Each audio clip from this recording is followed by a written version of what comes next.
really look at security. I think everyone's over-indexing on speed right now. It was like, oh, paralyzed is a hot narrative. But in reality, it's a Lamborghini without brakes. It doesn't matter if you're doing 10,000 TPS, if you're getting hacked for $4.5 billion every year. So I think what we're working on is making security sexy again. This episode is brought to you by Sei. Sei's V2 upgrade introduces the first high-performance parallelized EVM already live on public devnet. Mainnet comes later in Q2. You can follow along with the Sei journey on X at Sei Network. Sei is spelled S-E-I. Go follow Sei on X, Sei Network. Scary stat for you. The odds of falling victim to online crimes are 1 in 4. Aura provides digital security protection to keep your personal information, passwords, online activity, and technology safe from online threats. For Empire listeners, Aura is offering 14 days free, plus up to 55% off an Aura subscription when you visit aura.com/Blockworks. Terms and conditions apply. See site for details. You'll hear more about Aura later in the show. Hey everyone, Santi and I have been talking about Solana a lot recently, and we're excited to have a Solana sponsor of Empire, Marinade. Marinade is a staking protocol on Solana and the only stake pool that delivers auto rebalancing, MEV rewards, and automatic downside protection with their new protected staking rewards. Optimize your Sol stake with Marinade by hitting the link in the show notes. Big thanks to Marinade. We'll talk more about them later in the show. This episode is brought to you by Mantle. Mantle is an L2 backed by over a $4 billion treasury, obviously one of the largest in the industry. They recently launched their airdrop program called the Reward Station to distribute both pre-sale, token allocations, or listed tokens to MNT holders who stake their MNT. Mantle has nailed their rewards program recently. Would highly encourage folks to check out the Mantle Rewards program at mantle.xyz/rewards-station. Hey everybody, welcome back. For a while, I've been wanting to do a podcast on Move, and finally, we're making this happen. We have two of people that I consider kind of the experts to come on and talk about not just technical stuff, but more so like what does it actually mean. I think most people have heard of different protocols, have heard of different companies, but I think it's important to just peel it back and just understand the origin stories, understand like why it's important. So we're going to get it from both perspectives. Today we have Neil, who is the head of ecosystem at Aptos, and we have Rushi, who's the founder of Movement, which decided to build on top of Aptos and kind of bridge both EVM land and Aptos. So I think it's two very interesting perspectives. So why don't we just dive into it, guys? Welcome to the pod. You want to give quick intros for everyone to understand, and then we can go from there. Cool. Thanks for having me, Santi. I'll give a quick background and happy to dive right into it. So, my background, I started in the world of finance and venture capital. I started investing in crypto before crypto was cool. I started out trading things like equities and FX and eventually landed on crypto. But to me, crypto was more than just trading. It was a global community that just did not exist prior to its inception. And so I went really deep in the rabbit hole. I met Mo along the way, co-founder of Aptos, and he tried to convince me to join Aptos before it even had a name. And I was incredibly skeptical on why we needed another layer one blockchain. But after many months, I ultimately joined Aptos at inception as part of the founding team, and I haven't looked back since. I'm now head of ecosystem, laser focused on growth of our community and the Move language globally. A quick background on Aptos for those that aren't familiar. The origin started at Facebook pre-2022. Our team was tasked with creating a seamless money movement network on a blockchain for billions of people. That required scalable and upgradable infrastructure. And that's where people like Avery, our CTO, came into play, where he spent over 10 years at Facebook building out their infrastructure for things like Instagram. Fast forward to today, we have great supporters like A16Z, Dragonfly, Multicoin, and many others. We launched our mainnet in October of 2022. We had 30 projects launch on day one with us. And at that time was an unprecedented accomplishment. Even more than that, we're 18 months later, an order of magnitude higher in terms of our ecosystem size. And this is just the beginning. We're one of the fastest growing non-EVM blockchains. And for us, we've only just begun. I can take it from there. I'm Rushi, co-founder of Movement. My background wasn't as cool. I was engineering since I was 14. Was always interested in like distributed systems, cybersecurity. Was early on in the Cosmos ecosystem actually. Was like Cosmosm and kind of Ethereum slowly engineering, mostly freelance stuff. I was just in college and early school days. I'm my co-founder of Vanderbilt, where we were just both taking around Aptos ecosystem. I was building DEX on Aptos actually, which is one of the protocols that Neil's referring to, Kuber built Sate, which is the first yield aggregator on Aptos. So we were early grassroots builders. Post FTX, we really doubled down on the Move thesis, like Neil touched on. I think for me, it was when I stumbled across an article that Facebook was building a programming language, it really resonated to me because I was building Cosmos where there's like 10 users. And then slowly there was like so many hacker attacks. It was really difficult to build any kind of consumer focused application. So taking a step back and realizing the technology was superior, the system was superior, but we wanted to bring it to Ethereum and broader EVM landscapes where we could combine the forces of Ethereum and EVM liquidity and bring it to a novel technology that Facebook, Aptos, and other Move-based L1s were building. So that's our movement thesis and led to where we are today. Just announced a Series A and collaborating closely with Aptos to bring Move adoption together. So maybe, I mean, we have a mix of listeners. We have builders. We have people that are interested in investing in the space or just tracking different ecosystems. Let's double click on kind of the Facebook idea. When you canvas like the existing like different blockchains, I mean, you guys came much later than Ethereum and some of the other kind of competing Alt L1, so to speak. What makes Aptos and Move unique and special from your perspective? Yeah. So for us, we set out from day one and even pre day one of Aptos back at Facebook, where we knew we needed to build something brand new from scratch, bottoms up, and not only the actual blockchain and consensus mechanism, but things like the language itself, where things like Solidity, to Rushi's point, are riddled with bugs that allow for exploits and billions of dollars to leave the ecosystem. And so that was one of the core things Meta was focused on when building the Libra blockchain. And so our team was part of the original builders and maintainers of the Move language and the Libra blockchain itself to make sure that A, we can provide the best possible developer experience, but also B, the best possible user experience on top of that. But Rushi, as an early dev, I would love to hear from your perspective, what brought you to Aptos and what made you stay within this ecosystem? Yeah, I think the easy example I was having, it was like account checks and like the EVM took forever. I was building, I think it was like some kind of social trading app, and it took me, I think, 2 months to finish all my account checks I needed to write. And the auditor wanted to charge me 50 grand, and I had like $1,000 in my bank account. So I was like, this is going to end well for me. And I couldn't really scale the project and deploy on mainnet, right?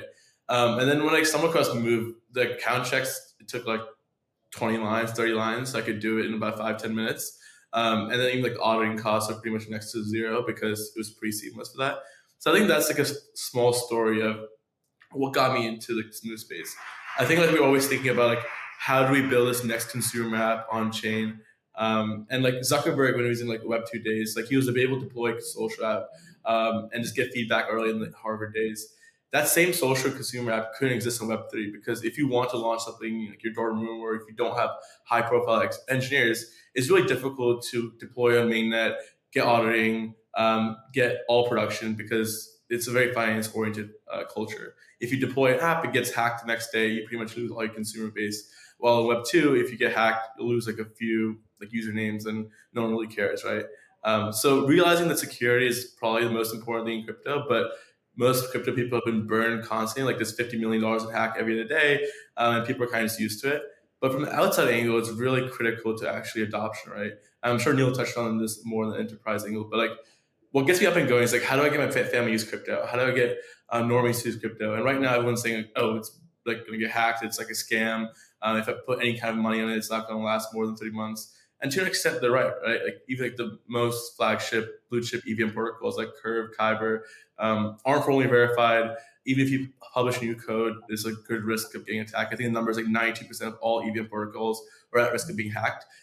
Because Move is formally verified, which I can get more into as well, and with the Move prover, the DM project pioneered, we're actually able to formally verify apps at runtime. So if there's like integer overflows or memory mishaps, we're able to essentially put a check of that. My analogy is like Move brings a firewall to smart contracts. In Web 2, you have firewall to block against viruses, which creates a kind of a novel security environment for OSs. That doesn't exist in Web 3 right now. But Move is like the first firewall that can essentially come at runtime to stop attack vectors. I think it's I think that's, for the tech side, that everyone comes for the tech of Move and Aptos, but from what I'm seeing now, people are staying not only because of the tech, but because of the community itself, where you have, for the first time in a while, a brand new programming language that brings a brand new ecosystem with it, that is more inclusive, that wants to help each other and wants to collaborate. Our goal at Aptos is, we're not here just to build it and let people figure it out on their own. We're hands-on, deep in the ecosystem. I'm in our New York office, where I'm looking out at our pod, and I see ecosystem projects sitting alongside our Aptos Labs team members. And so for us, it's a lot deeper than just the tech. It's the actual community itself.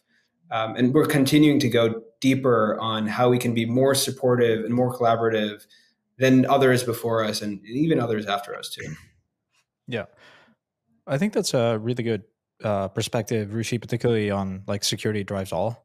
I think we'd all be kidding ourselves if we didn't appreciate that. Like when you go talk to normal people, even institutions or users, are like, "Yo, come back to me when the headlines of hacks stop happening." Right? That's unfortunate, but Rushi, you've been a great evangelist. You're kind of always on top. Every time there's a hack, which is every other day, rather unfortunately, like you're like, well, this is why I move. Um, I'm curious, like, in your both interactions with like teams that want to build, they have an idea. What is stopping them from, like, they come to the realization, which I would assume is obvious, that like maybe move is like far easier, like your experience, Rushi. But why haven't they, or why wouldn't they today? Are there particular reasons, that like common denominators that you're hearing, like, hey, I want to build on maybe Solana or maybe another ecosystem because of XYZ that you guys can't deliver on? I'm curious if you've heard of that. Yeah, I think like also like playing like the other side here, like the kind of the words that get thrown out is like Move is dead, and like the community, the ecosystem isn't vibrant because this TVL is still stagnant. But I think when we look back at early Solana days, right, like the first year to Solana wasn't what it is today. You didn't have all the KOLs, you didn't have all the like the on-chain trading and all the volume. That takes time to actually mature. So I think the main pushback, especially when we were building early on, especially post FTX, was like ever since we were both stuck at like 50 million TVL for a while, it was really difficult to garner organic TVL because there wasn't much volume in crypto in general, right? Most L2s, besides like Arbitrum, were really kind of struggling, and pretty much all the volume, if any, was on EVM. Solana was trading at $8, so people were like, Solana's dead too. I think one thing that the moving system can work on, something that we're trying to do, is like bring more of like the mind share to it. There isn't much limelight on the moving system, or wasn't, compared to the August of 2022 days. Everything's kind of focused on Solana meme coins, and Solana KOLs. So I think there's a few answers to the question. I think I hate the word KOL, but like there isn't like the meme coin shillers and traders talking about it every day, which probably was like originating from cap table. Because ultimately, what it comes down to is like people will show what they have bags in. Maybe Neil can touch more on the fundraising side, but like obviously the bigger CTL traders didn't get exposure to early Aptos and Speed days, which is why they're not constantly showing it. And then B, I would say like the vibes of Solana is like very degen trading meme coin that brings in organic use cases and new novel use cases. I think that Aptos and Speed and just general move chains are still early in the infantile stage, where in the first year of Solana you weren't seeing this kind of activity. So I think it still needs some time to mature, but I think we're on the way up. Yeah, we're starting to see some of the early signs that we're getting through, right? I think some of the biggest hurdles are probably just maxis that don't want to leave their own special safe place. But for us, once we see a developer get their hands on Move, it's very hard for them to go off of it. And I think Rushi is a perfect example of this in Coop too. One of the earliest builders building on Move, and here they are a year or two later continuing that development on Move. And so even when you look at the Electric Capital report, you're seeing the retention of Move developers much higher than Solidity or Rust. And we believe that once people get their hands on Move, there's no switching back to what they were using before. No, I think that's a really good observation, Rushi, particularly on Solana. Like the apps that were built on Solana like during the FTX days versus what you see now, like Jupyter Tensor, it's like wildly different, which is also part of the reason why like a lot of people are still stuck on that vision. But it's certainly not like a linear path. Like they're, I guess, so you can think about like, okay, what was the inflection point for Solana, or what was maybe Bonk, maybe a couple other like Jupyter, Tensor. I think like Backpack, like Madlats. Like there's like certain key defining moments I think of particular chains. But when I think of like, and why partially why I want to do this podcast, because when I look at you guys, obviously I've invested in both of your companies and protocols. So obviously it's there's bias, but what I see coming from my experience in DeFi, particularly, like you're sweating it. even to your point, Rushi, like when you're deploying on even like the most Lindy protocols, Compound, Aave, Maker, there's still this element of you just know it's quite risky. And for me, that was like the thing that got me over the line. It's like when you hear people say, okay, well, I'm going to build on particular chain, most of the argument is the users and the liquidity currently exist in EVM land. I'm like, well, are you really building for that set of users, or are you building for like billions of users? Because like, and if you are building for billions, like you invert and you say, okay, where's that going to happen? And if you take a 5-10 year view, then particularly around DeFi, I have much more conviction that Move is just a better, safer language to deploy a DeFi application. So sort of like a matter of time. But yeah, you're right. Like sometimes these things take years, and the attention is elsewhere. And maybe to that point, like what are some of the things that you guys are doing to kind of incentivize? Neil, you mentioned the Electric Capital report that shows developer activity. Where you guys launched, you were farther ahead than perhaps some of the other ecosystems. But like you're ultimately competing for attention. Like how hard is that? What are some of the things that you guys are trying to do to kind of overcome that resistance, so to speak?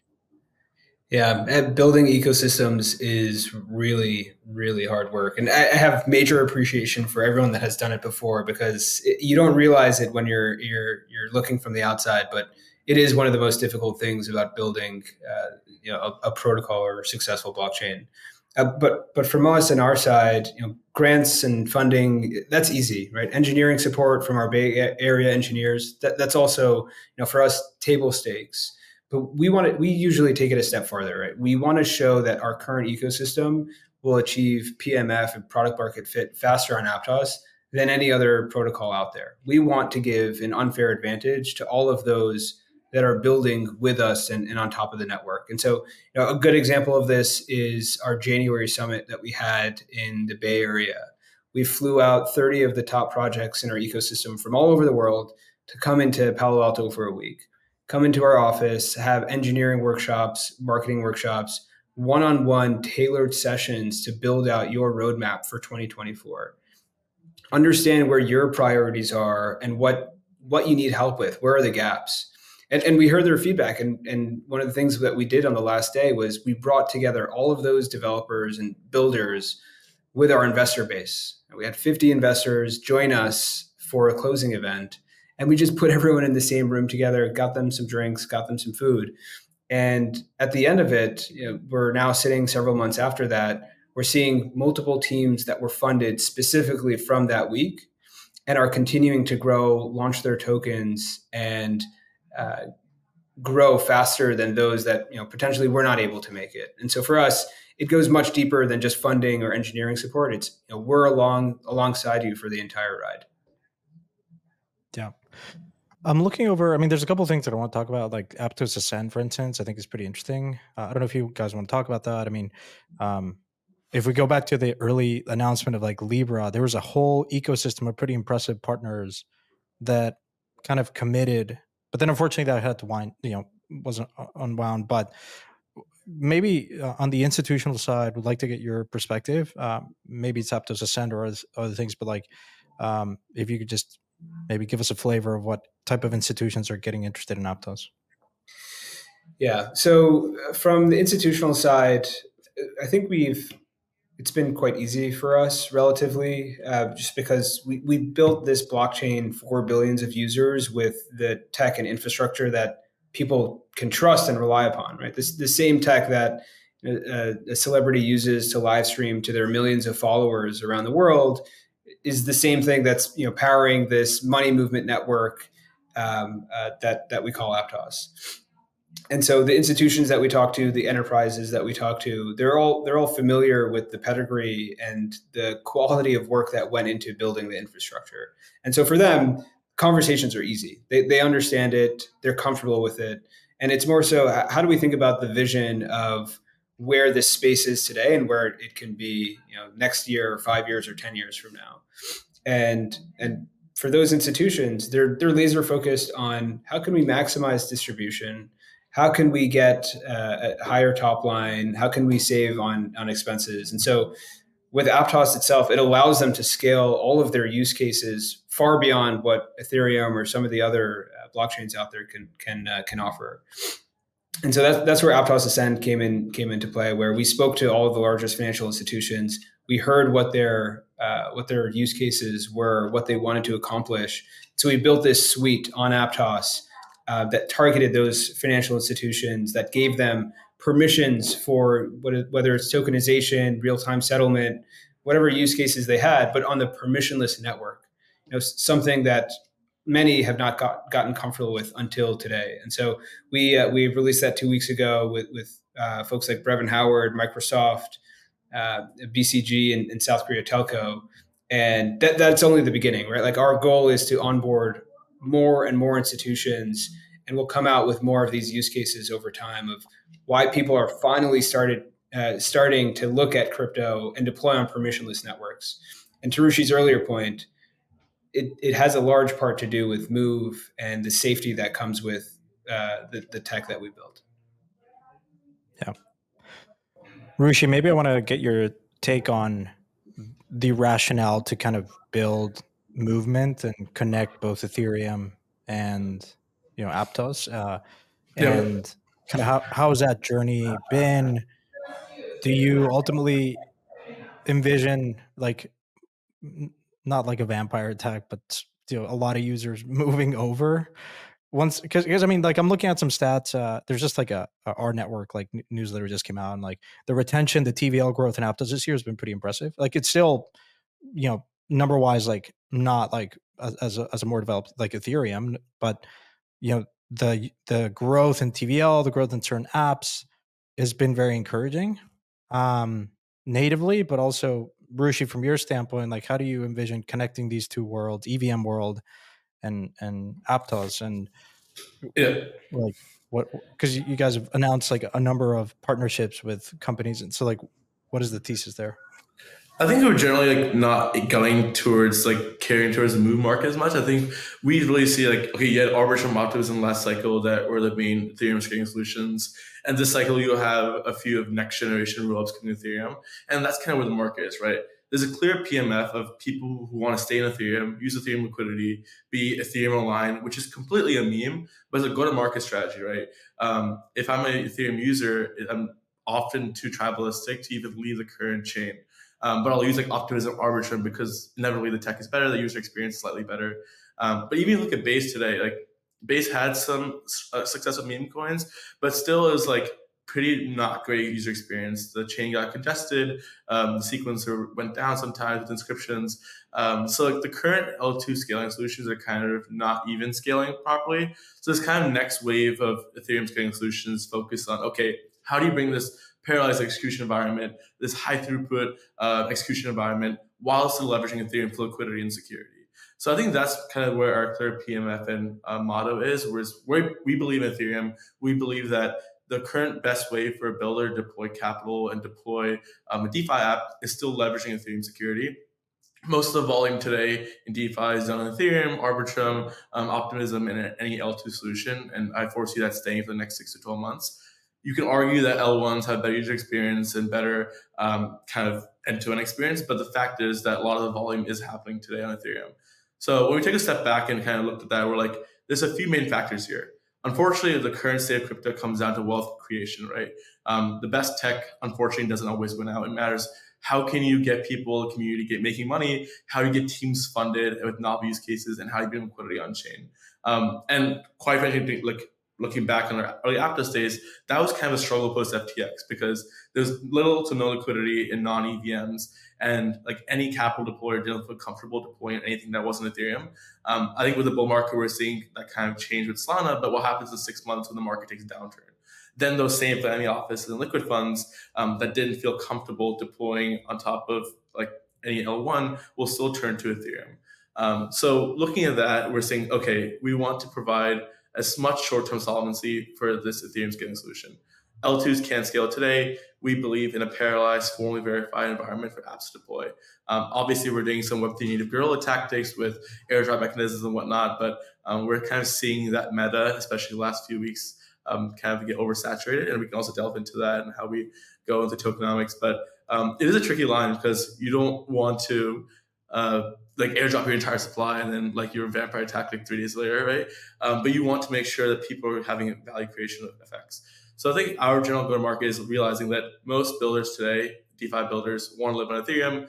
They want better user experience, and we're kind of bridging the gap and bringing kind of the benefits of Aptos and Move in general and bringing that to Ethereum. So I would say generally, more of our comp is like Arbitrum, Optimism, and L2 solutions, and not competing with the L1 itself. Have either of you guys looked at like user behavior and activity? So, for instance, like a wallet in Ethereum. Say the user starts in Ethereum or starts in another ecosystem. He does X amount of transactions in a particular protocol, and then once he moves over, no pun intended, but once he moves over to Aptos, like what kind of unlock are you seeing? Like for instance, in Solana, it was very clear, right? You maybe in Ethereum because of fees, you were priced out. You go to Solana, you can use Jupiter, DCA, and all of a sudden you have a spike in meme activity because all of a sudden, you don't think about fees, right? And so it does a huge unlock, particularly for a segment of the market that was priced out. I'm curious in the different dApps that you have in Aptos today, like are you seeing maybe user feedback or just anecdotally from teams like Adam's a good example. He worked at Parify, so he knows kind of how the EVM land works, and then he obviously developed Thela, and so and I spoke with him, but I'm just curious anecdotally, like what is the unlock when users move over? Do they really appreciate? Do they leave? Do they stay? Kind of what kind of metrics or insights can you offer there? Yeah, so we did a deep dive here, and what we found was usually a user starts out by bridging, a small amount of assets from whether it's a Solana via wormhole or non-EVM a network there, or EVM from something like Layer 0. They start with a small amount. They test around a few products. Maybe they start with Thela and then go to different protocol. But what we found was the velocity of transactions are higher, and then they always come back and bridge more funds after their first bridge. And so we're seeing not only retention is there, but also increased engagement over time. To your point, there is a massive unlock when people experience this network for the first time.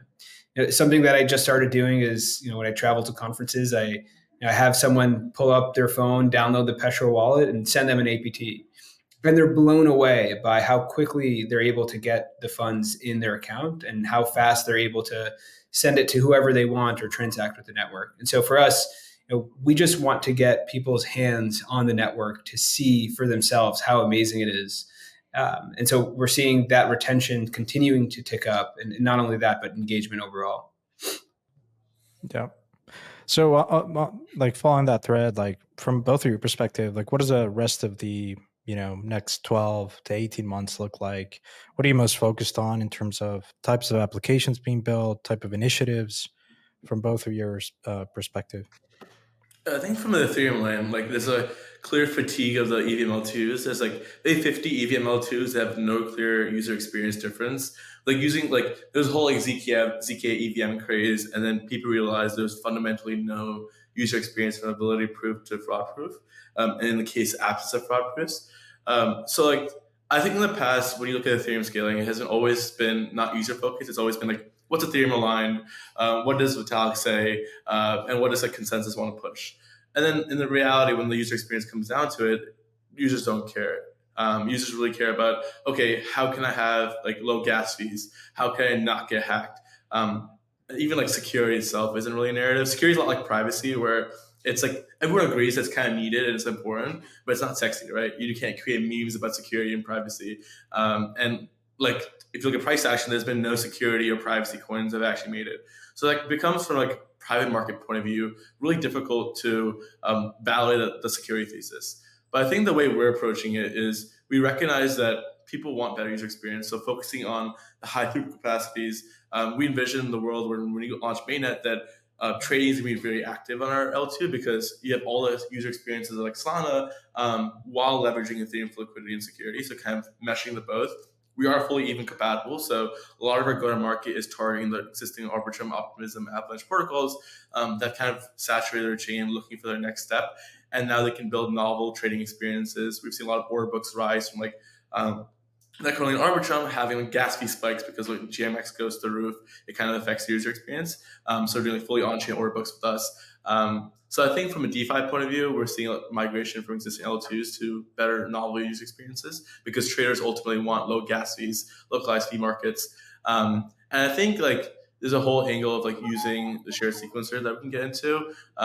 Existing centralized sequencers are pretty broken and honestly flawed. They pretty much tap at 100 TPS. So a lot of these games and even like on-chain consumer apps are looking at, okay, how do I keep uptime? But again, like these are very small things. It's mostly on like how you distribute, how do you keep value creation, and that's when the tech gets actually actualized. Yeah, from our side, we think about a few different verticals. Right now, my focus is on three of them. The first is finance, inclusive of DeFi and payments. The second is AI, and the third is social. I'll go into each of them a little bit, but on the finance side, both our traditional finance partners as well as DeFi have been taking off quite a bit this year, and will continue to do so. But not only that, I think payments, the original use case of crypto for peer-to-peer payments, we still think is relatively untouched. And so we have a few things in the works that are going to come out this year where we're going to take that to the next level. Where you think about money movement more broadly, where it started off with something like Swift, then ACH, then Ethereum. It's still not where it should be. And for us, our what we're achieving essentially is a dollar can move faster on Aptos than any other payments rail in the world. And so that's something that we're excited about, and a lot of our partners are, and something that we're going to incorporate into DeFi and our TradFi partners. AI, once we came out with our announcement that we're working with Microsoft, we just had an influx of builders that wanted to partner with us or work with us, not necessarily looking for funding, but wanted to be part of the ecosystem where they think AI has a special place. And then final is social. Just given our team's background coming from Facebook and Instagram, we think we know a thing or two about building social applications. And so we have a few things coming out Q3, Q4 that will touch on this vertical. Yeah. I kind of want to push asking you a question. Like, I think the question I get a lot is like, how's different Solana, right? How's SVM, how's Solana L1 different than Aptos L1? And the answer I will give is like security. And they're like, okay, I don't really care about security. Now what? So when you're approaching like these institutions or even like your general go-to-market, what is the three bullet point thesis of like how the move experience is different than SVM experience?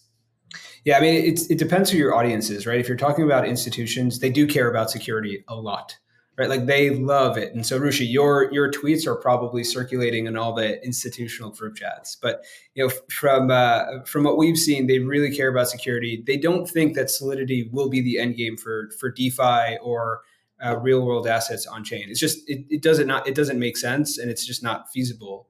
And so they love Move for that reason. When you talk to developers, on the other hand, what they care about is how do they go from 0 to 1 faster than anywhere else? How can they get their product in the hands of millions of users without potential scalability issues or performance issues? And so they've done that really, really well, where our first hackathon that we ever had, there was basically no documentation on Aptos, no documentation on Move. We had 50 builders in our Palo Alto office in May 2022, and these developers turned around within 3 days building full-fledged applications. It's like not possible anywhere else. And so we're starting to see that amplified now with all of the additional resources and tutorials where they have what they need to go from 0 to 1 on Aptos faster than anywhere else. And they absolutely love that. This episode is brought to you by Sei. Sei's belief about the world, I think, is a good one. They believe that the EVM is here to stay. I agree with that. They believe that the EVM is going to look kind of like what JavaScript ended up looking like in the Web 2 world. Agree with that. They also believe that the EVM in its current iteration lacks a lot of the performance and scalability that developers need. So what Sei has done with their V2 upgrade is they just introduced the first high performance parallelized EVM into the market today. They've got lightning fast block times and finality of just 390 milliseconds. What this does is it unlocks an entirely new design space with 100x the throughput of even some of the fastest EVM L2s on the market today. Sei V2 is now live on public devnet with mainnet scheduled for Q2. You can stay up to date with Sei on X at Sei Network, SEI Network. Big thanks to Sei. This episode is brought to you by Aura. Online crime is growing at an alarming rate, and cyber criminals continue to find crypto investors like the Empire community lucrative targets. We've all heard of someone who's fallen victim to some sort of online attack. Aura helps prevent against that. For example, if your online accounts or your passwords were leaked online, or if someone tries to open a bank account in your name, you'll get notified in real time about that. With 24/7 US-based support, Aura's team will be there for you to resolve fraud issues, even if it means getting on a three-way call with your bank at midnight. Not saying I had to do that, but I might have had to do that. So aura.com/blockwork. Sign up for the 14-day free trial. Terms and conditions apply. See site for details. Aura is the new standard in digital safety. Check them out. aura.com/blockworks. Free 14-day trial. Hey everyone, Santi and I have been talking about Solana a lot recently, and we're excited to have a Solana sponsor of Empire. Marinade is a staking protocol in Solana. I remember when they launched, I think it was back at a Solana hackathon, and they were funded with this 80K grant. It's super cool to see how far they've come. They're the only stake pool today that delivers auto rebalancing, MEV rewards, and automatic downside protection with their new protected staking rewards. You can stake natively or liquid stake with Marinade and get the same high performance delegation strategy that thousands are using already to stake your soul to over 100 of the best Solana validators. Marinade has been live for over 2 years, and they have audits completed by 4 of the top security firms in crypto. The delegation strategy is a first of its kind. So if you're staking your Solana, if you want to start staking your Solana, if you want to get some yield from your soul, start staking today with Marinade. Go hit the link in the show notes. Big thanks to Marinade for everything that they've done in Solana staking land. Go check them out. Go stake your Solana with Marinade today.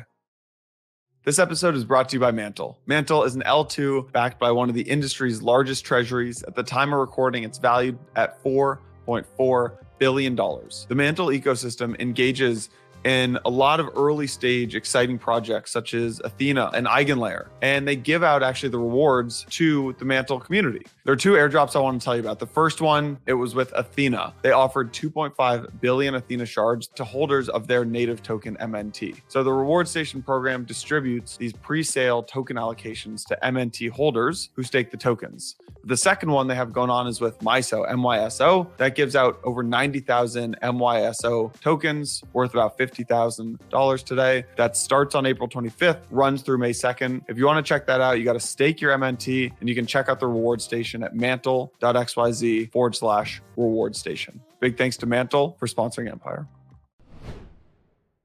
Yeah, that's quite interesting. Documentation is something that I think a lot of developers complain about moving to another ecosystem, but it's great to see that is just really good. I want to offer like some interesting stats because unfortunately, like a lot of times people are stuck on certain, like, it's like, oh, the UX is terrible. I'm like, is it? Like, have you used, like, when's the last time you used like Jupyter? It's like, I don't know. Like, no, like fees are really high. I'm like, okay, have you used?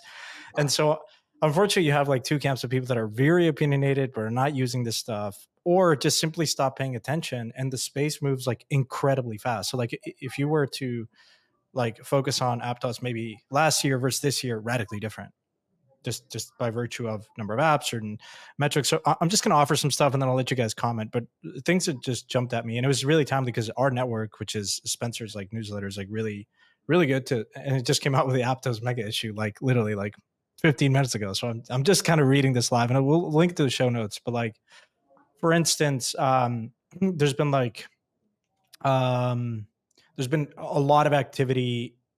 I think you guys did a campaign with Starbridge or Stargate, and there's been like over a 1.4 billion of inflows, and it really spiked like that was like earlier this year, and there's been more inflows and outflows, so that is a good proxy for like retention. To your point, 53 of bridge volume has like stayed, and there's been 47% outbound, so there's still net inflows. So that's one stat.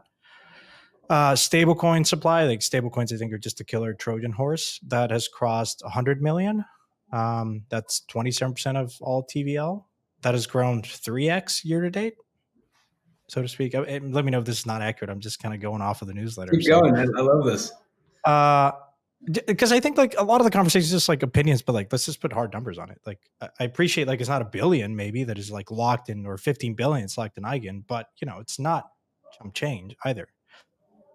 This is really interesting to your point around consumer. There are 20 games set to launch this year, and when you look at like the share of users in Aptos, like there's this interesting chart. 42% are like interacting with dexes, which kind of makes sense. Like dex is kind of the first kind of killer landing spot. 30% is going to dApps. 12% are NFTs. 8 to 9% are bridging, so maybe they just kind of bridge and didn't do much, and then the rest is kind of DeFi. But what's really interesting is this dApp category. A lot of it is like you look at DAO growth from, it says here 36K to 80K DAOs in 3 months, and a lot of it's just like interacting with like NFTs and social or gaming, which is compelling, I'd say. There's some interesting collections on the NFT side. I don't know if you guys have a particular NFT collection or artists that are kind of going on there, but every ecosystem, like Solana had Mad Lads, and then has others, but like I don't know if there's like a hallmark collection in There are, Aptos yet. yeah, there are definitely a couple. I was out in Dubai for Token 2049, and it was actually awesome to see. We didn't host an event. We let our community run that, and a bunch of NFT projects actually came together to host their own side event, which we attended. And those are the same NFT founders, by the way, that were live with us before Mainnet even launched. So they've been around for about 2 years, and these guys are some of the most dedicated builders in our ecosystem. Fisher from Aptomingos or Smith from Aptos Monkeys. These are the guys that are day in and day out dedicated to helping expand all of those metrics that you just mentioned. And so, thanks for offering the shout out to them. I think that's I'd be happy to hear that. Yeah, I mean, I think it's like, for instance, it says here Aptos counts over 28.8, like 29,000 collections. I assume like unique collections out there you can collect, and then 4 million holders. That's pretty impressive. I think this report is actually really good. I'm actually running through it right now. I'm probably it's like the best. Spencer, shout out our network is like the best, and they come out with it. Like, here's another one that's really interesting. Merkle Trade. I assume it's the first ever gamified perpetual DEX. Yeah. Okay, let's talk. Perpetuals are interesting because they actually have not been able to thrive in L1 Ethereum, because it's just like when you think about the frequency of updating this stuff, it's like very expensive to do so. So like they've gained some traction like in L2s, like of like GMX and a few others. You have Drift, but like here Merkle Trade, it blends gaming with crypto forex and commodities trading, and it does so in sort of a gamified way, and you can earn certain NFTs. The more interesting stat is it has over 100,000 traders and has generated 7.8 billion in trading volume in just 4 months since inception. All of that just in the last 4 months. That's pretty wild. I've seen some crazy shit in my day, but that's good stuff. I mean, yeah, I think it's really with the TVL thing, because like I like the comparison. So it took to reach 300 million TVL, it took Solana 389 days. Aptos took 505 days. But when you look at like launch dates, Aptos hit mainnet, or Solana hit mainnet March 16, 2020, and that went into the bull market, obviously, and that's around the bull market. So like Solana launched like peak bull market area and carried into bull market. It took 389 days. So Aptos launched post FTX in like the worst crypto crash of all time, and still nearly basically hit the same 300 million TVL milestone. So like the counter thesis is like we launched a month before FTX went down. So think about that. Market was very calm and everything was going well, and then a month after mainnet went live, everything blew up. This is just, I think some of it is like pretends to, like I'm an investor now, I'm paying attention, but like it's just impossible to like keep track of everything that's going on. For instance, like I'll keep going. Like Merkle, for instance, like Christmas of 2023. Here's the interesting: the volume, the cumulative position size delta has been constantly growing. So the average trading volume is on any given day between 60 and 100 million, and the cumulative size position delta has been like 250 million. Like that's pretty impressive. I'm just blown away by this stuff. Merkle is amazing. I mean, they were part of our first hackathon in Korea just about 12 or 13 months ago. They've been building ever since, and you're right. I think close to $8 billion in volume, and I think that's on a crazy low TVL. I think they have less than 5 million of TVL. Mm-hmm.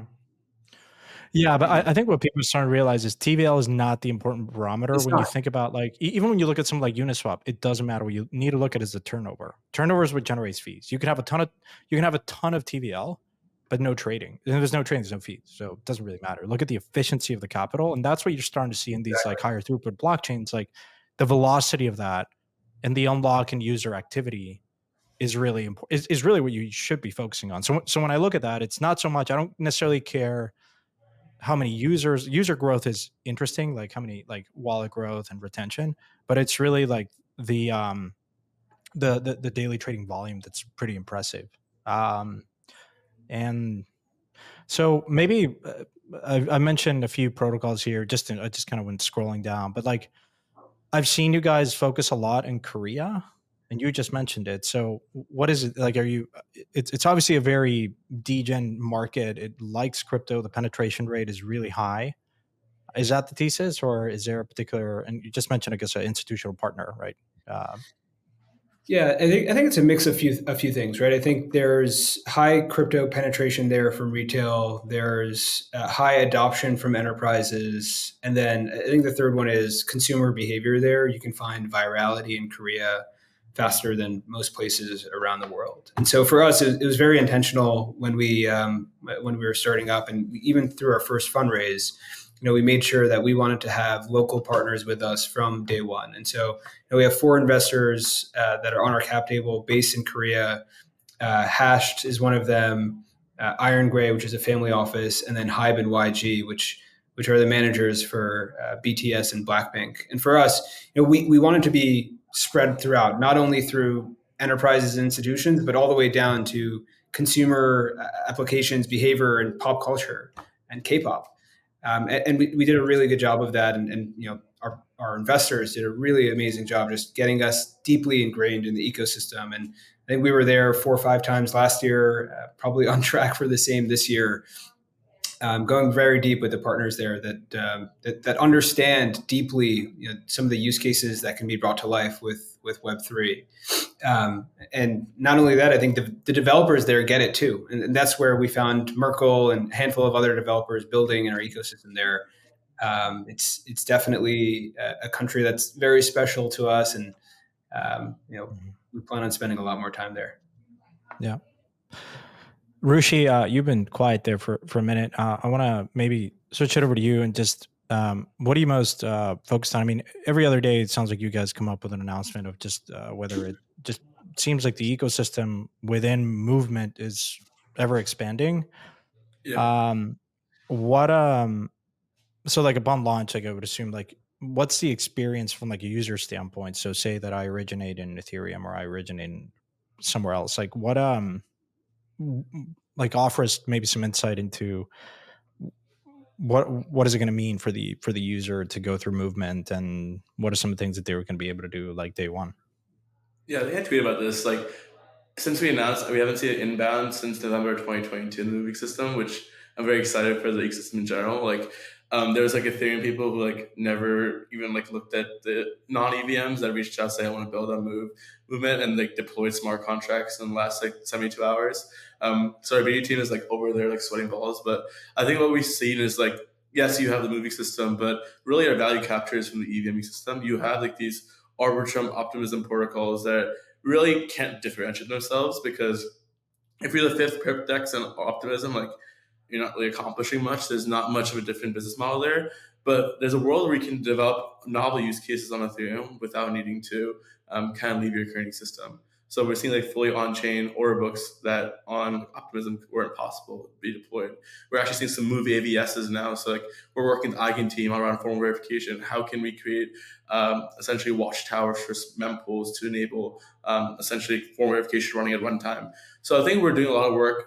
Like you have like the DeFi side as well, but we're unlocking some use cases on like Ethereum mempool security and formal verification security, because there's a team, for example, Use Firewall, that just raised capital, and they're really focused on, okay, when there are transactions coming into the mempool, how do we make sure that there's a way for you to revert transactions in case of the hacker attack coming?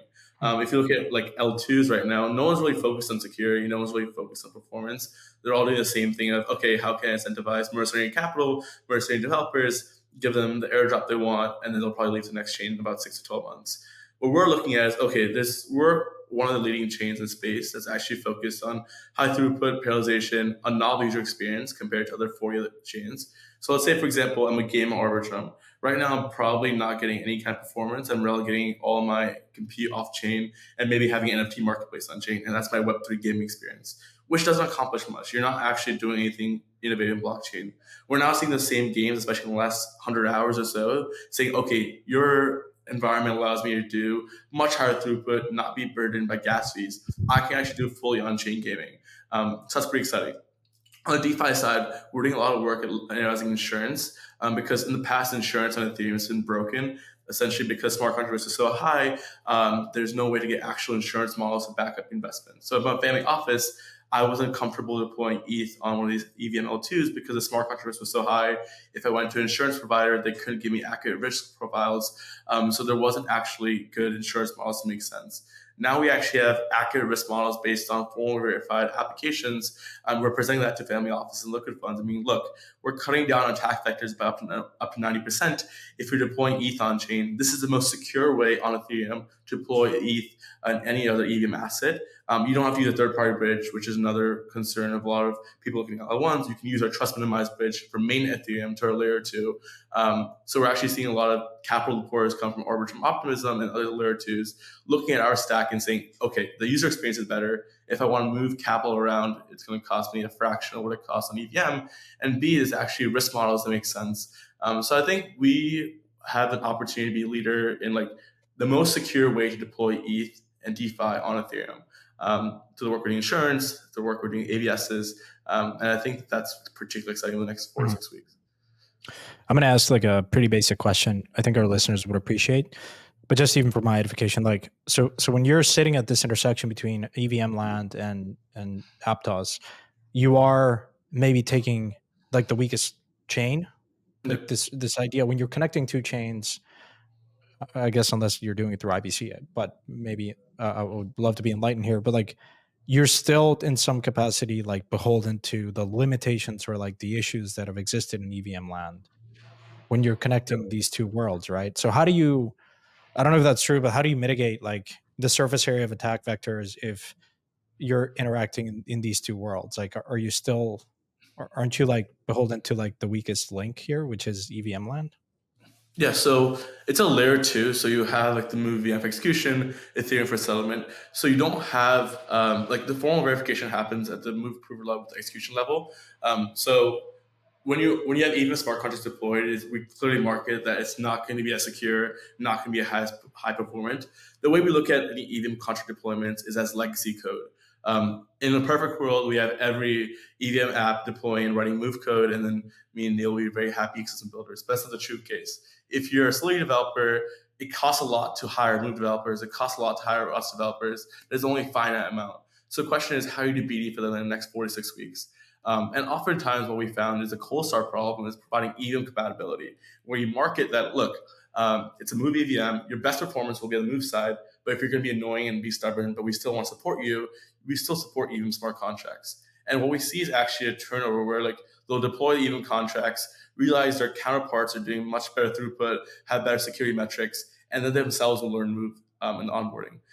So I think the main bottleneck here would be Ethereum settlement. Ethereum obviously is slower than Aptos' consensus engine.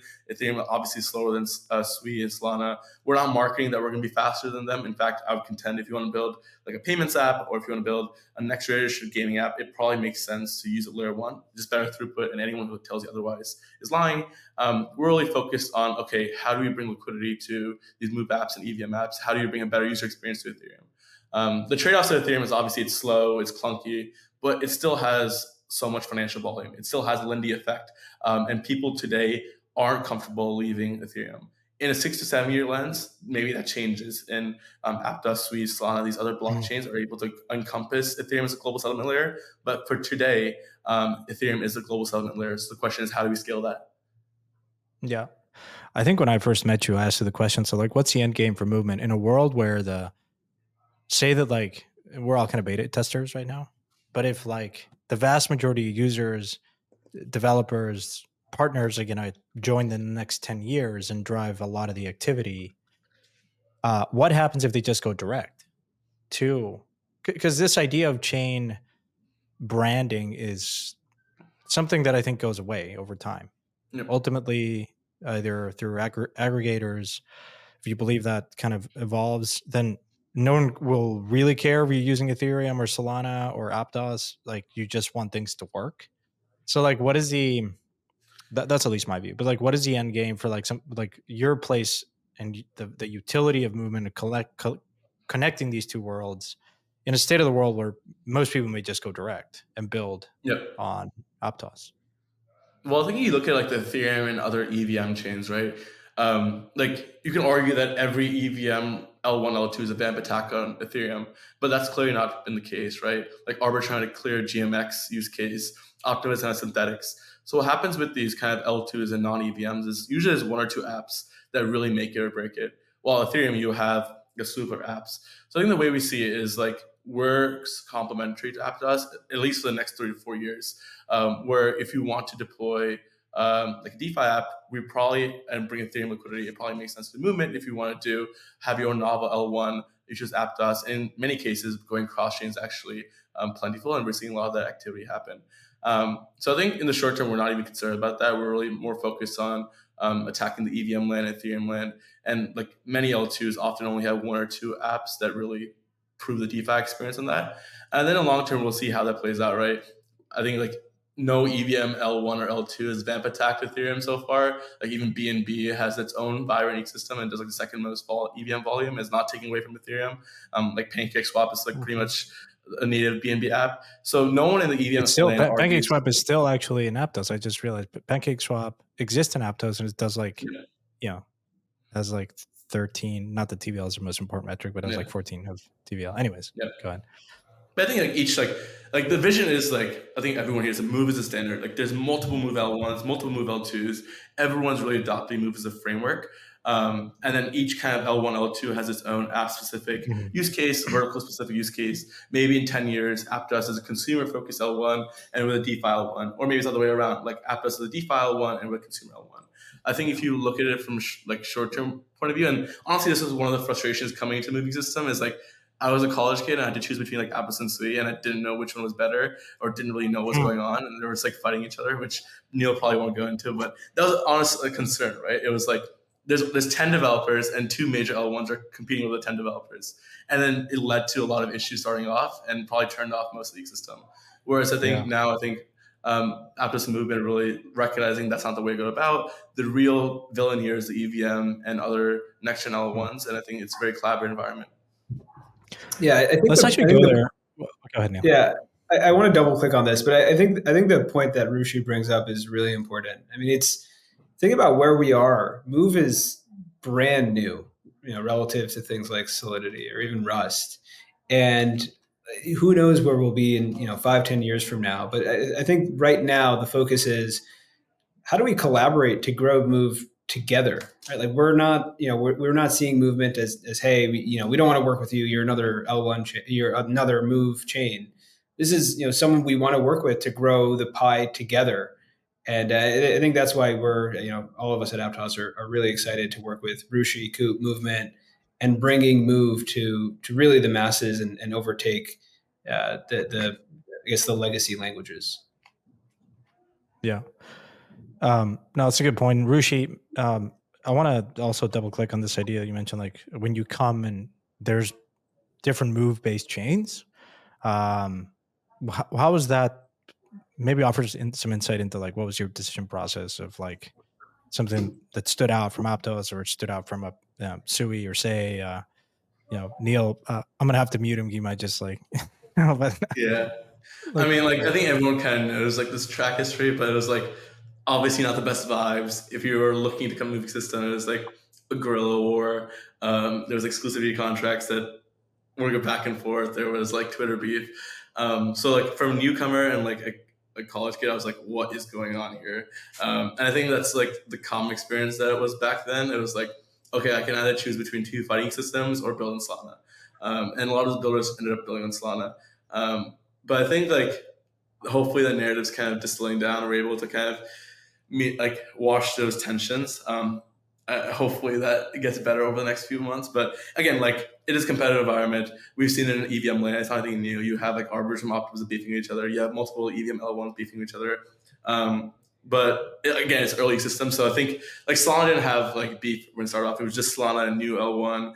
They launched a fair price and had a lot of KOLs, make a lot of money. So there wasn't like a tribe listing manner. It was pretty open arms. Whereas Move kind of had a more fragmented approach, which turned off a lot of people. But I think in the last like 3 months, we've seen Aptos kind of step up to the plate and recognize that it's not a zero-sum game. So hats off to Neil and crew. But really, like people are coming to the ecosystem, realizing that hey, there's actually unified effort here. We have Movement, which is kind of this degen built by the community of effort and focus on Ethereum. You have Aptos, which has a clear PMF and institutional adoption, and they're actually not competing with each other, working together. We have some great initiatives we're going to be announcing in a few weeks to really incentivize the builders. And from our point of view, like we win if Move as the ecosystem win. If there's more Aptos Move developers, that's more mind share for us. And I think it goes vice versa, right? Mm-hmm. If there's more Ethereum people, especially you've seen in the last few weeks, shilling Move and talking about Move, especially in the context of movement, that brings Aptos up in general because there's more Aptos Move developers coming to the system. So I think the metric that we look on is Move market share. The number that we bring internally is like Move market share is probably like 3 to 5% right now, developer count.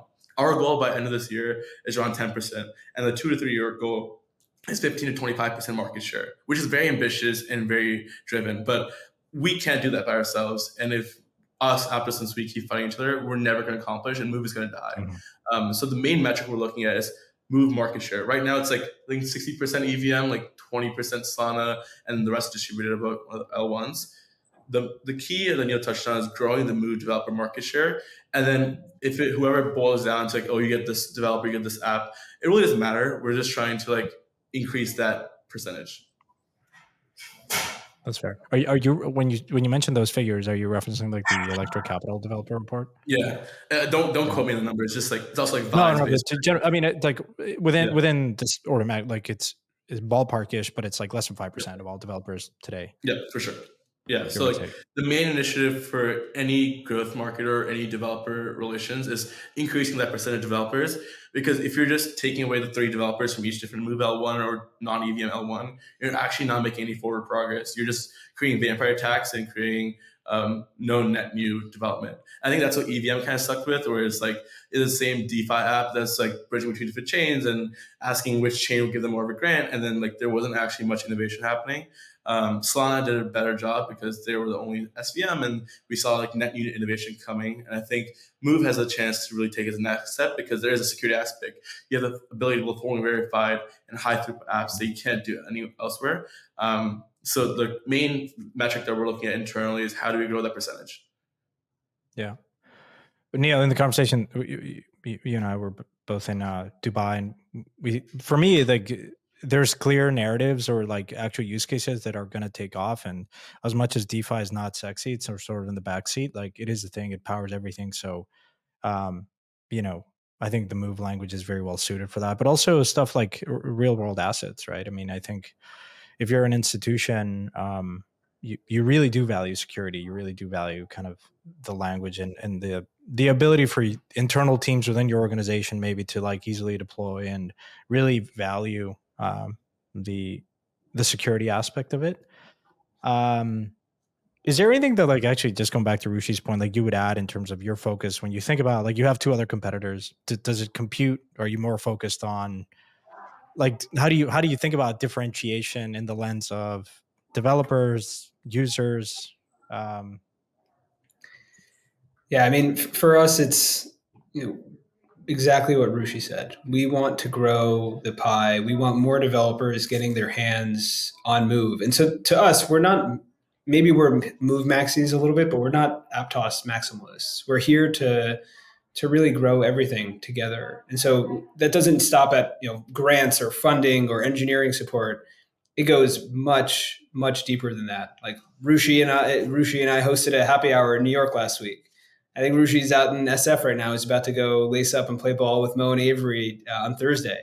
Like we're here to like enjoy what we do, not keep our heads down and try and compete and take incremental wins. We're here to grow the space and have fun while we're doing it. And so I think both Aptos and Movement have embodied that really well together. yeah. I guess as we think about wrapping up the pod, anything else that you guys want to touch on? One question that I have is like, I think certain ecosystems at some point struggle from like certain misconceptions or or underappreciated in a certain way until they kind of blow up, right? And are in the limelight. I don't know if there's something that you would attribute to or something in particular that you think we haven't talked about, but you'd like to emphasize when we talked obviously a bunch of these protocols that are getting traction in a very impressive manner over the last couple of months.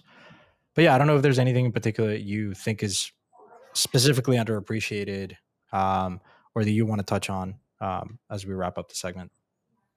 Yeah, I'll say that our entire team is here and recognize that we're not going to be successful unless our ecosystem is successful. And so you'll find that anybody that you reach out to Aptos is ready and available to help you get to where you need to be.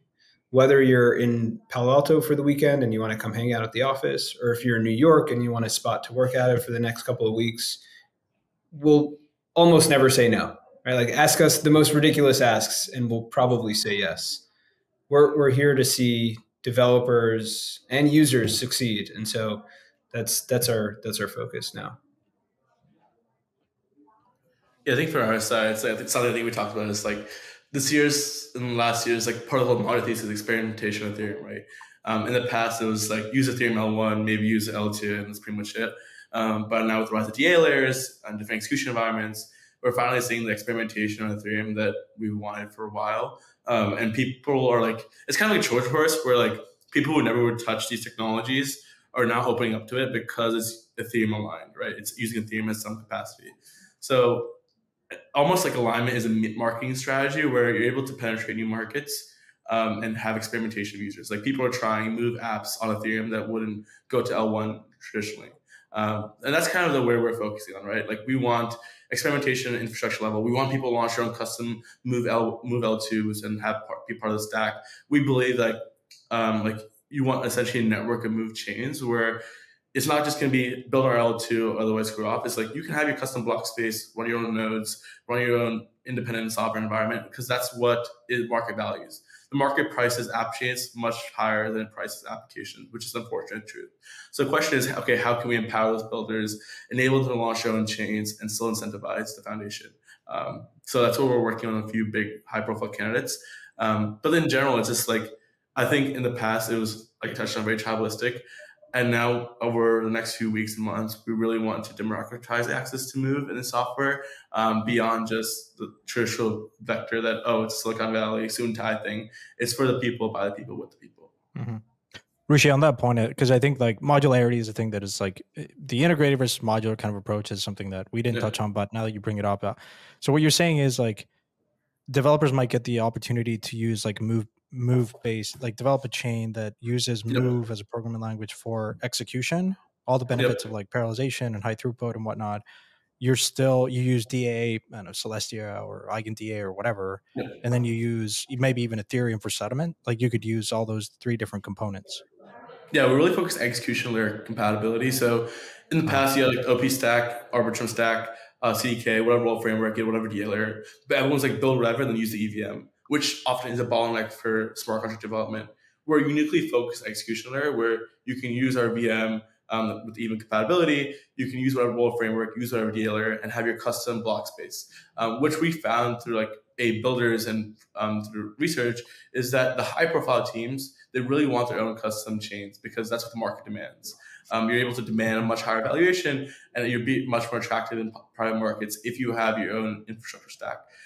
So we actually have like 4 flagship chains. Henry, which is a consumer-focused chain, kind of like Honey Onchain. We have Gaming, which is like a CoinMarketCap incubated gaming chain, and 2 other big profile candidates we're announcing in the next few weeks.